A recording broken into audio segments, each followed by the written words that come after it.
The private terminal of JFK International Airport buzzed with quiet luxury. Passengers dressed in designer suits and polished shoes moved with quiet purpose. Among them was 25-year-old Julian Carter, son of America's first black tech billionaire, Donovan Carter. Known for his calm demeanor, business savvy, and down-to-earth charm, Julian was used to flying commercial despite his family's private jet fleet. He said it kept him grounded. He boarded Flight 827 to Los Angeles like anyone else. Business class, aisle seat, headphones in and hoodie up.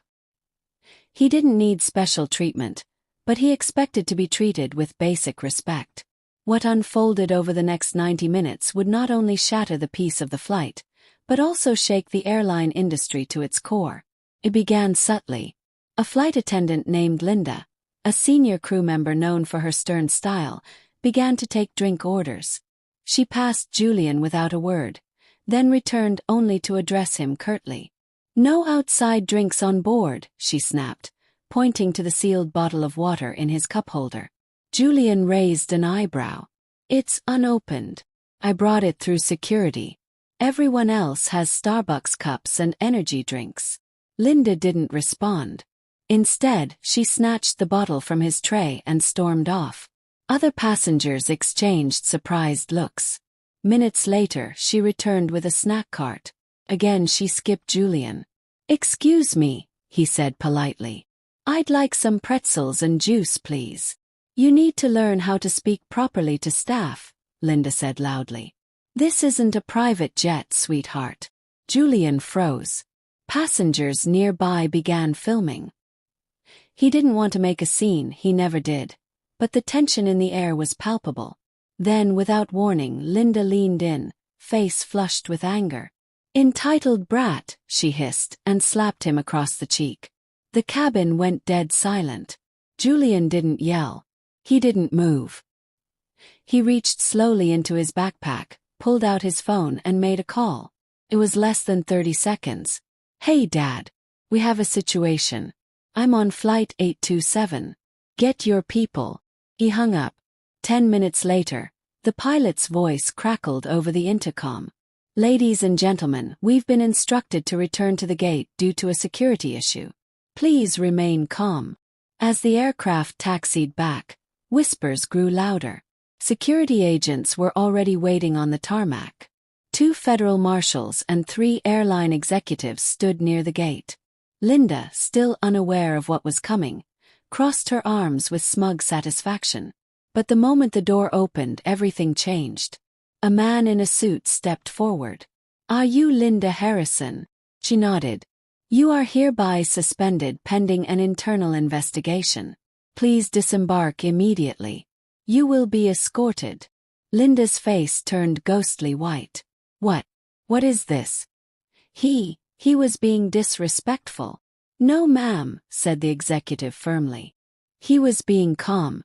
And he happens to be the son of one of our largest stakeholders and a key investor in our fleet expansion deal. You just assaulted the wrong person." Gasps filled the cabin. Phones were out, recording every second.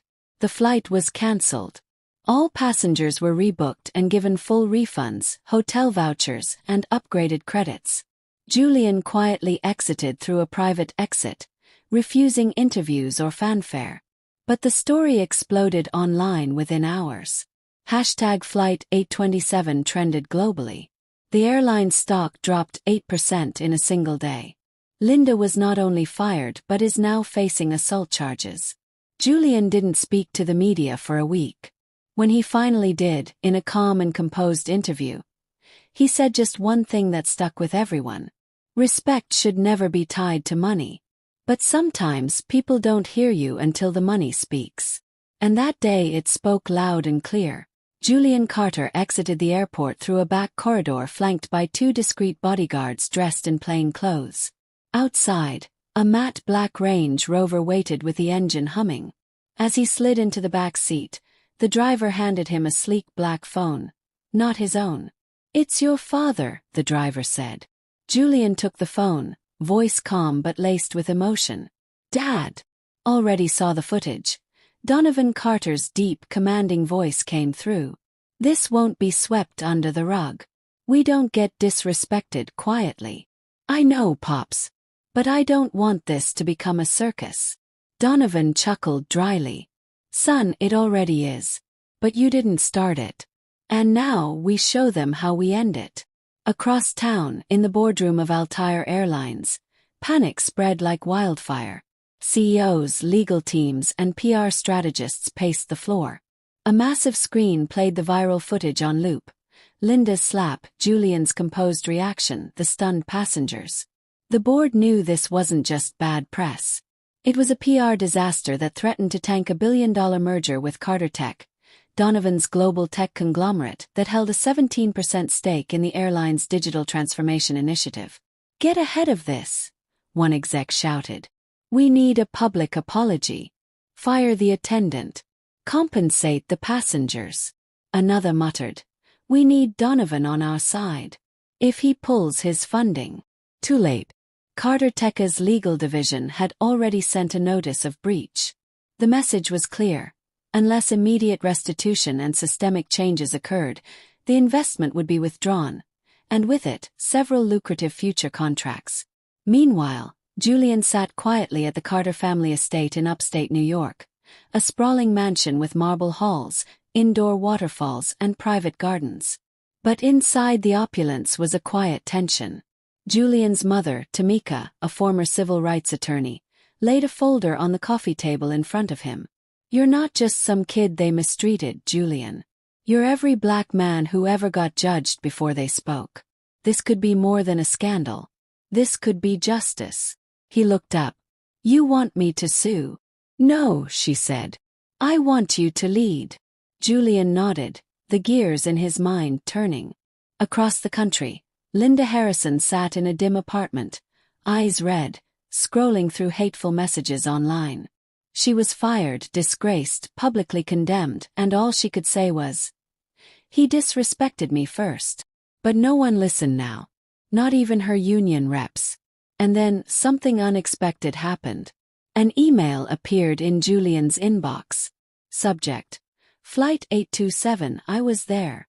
It was from a woman named Kiera Thomas, a fellow passenger. She included a long message, along with several high-definition videos from different angles. Her footage clearly showed the build-up, the subtle microaggressions, and even passengers trying to de-escalate Linda's growing hostility. It was undeniable. Julian sent the files to his father's legal team. The next day, the Carter family announced the formation of Altitude, the Equity in Aviation Initiative, a new nonprofit aimed at investigating and combating discrimination in air travel. Backed by $50 million in seed funding, Altitude would collect passenger complaints, publish an annual bias report, and work with airlines to reform staff training and diversity practices. Within 48 hours, 3 more former passengers came forward with similar experiences on Altair flights, all involving the same flight attendant, Linda. The story that started with a slap had now uncovered a pattern of prejudice, and the nation was watching. But then things took a dark turn.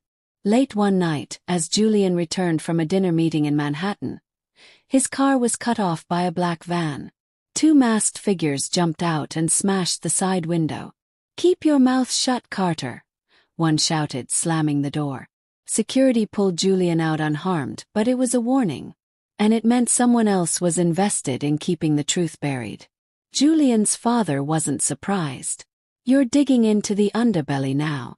That airline has ties, son, lobbyists, execs, maybe even government contracts. This isn't just about racism anymore. This is about money. Julian leaned back in his chair, jaw tense. Then we hit them where it hurts. He called a press conference the next day. Standing in front of 100 reporters, with live cameras from every major network, Julian took the mic. This isn't about revenge. It's about accountability. And if you thought the story ended at the gate, buckle up. The real turbulence starts now.